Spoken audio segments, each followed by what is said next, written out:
So Pip is going to show us how to turn the bike upside down. If you're working at the roadside or at home without a stand, it's a lot easier if your bike is upside down.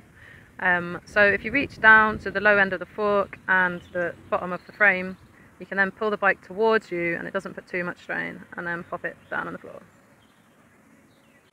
Okay, so I'm going to show you what you need to clean your chain. So first thing, a pair of gloves just to keep your hands clean. Disposable or some kind of robust gardening gloves are best. You're going to need a rag. That's just going to help you get all of the muck off the chain. You can use a degreaser, a branded one for the chain.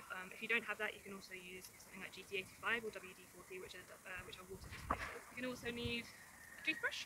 It's not necessary, but it's very handy to get into all the cracks and nooks and crannies on your chain. Some wet lube to re-grease your chain. I also use a multi-tool, the flathead screwdriver option, to pick out all the muck from the derailleur. Start by cleaning your chain with some degreaser if you have some. Give the chain a good scrub with a toothbrush or a rag.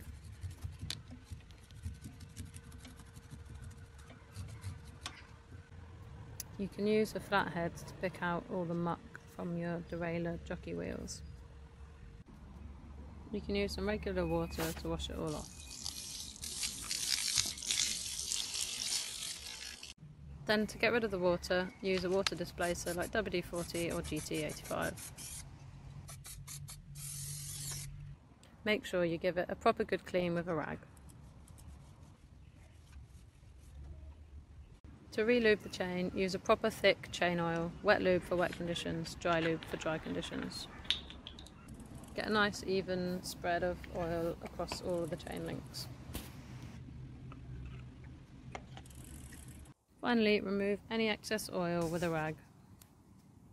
And you should have a clean and oiled chain to finish.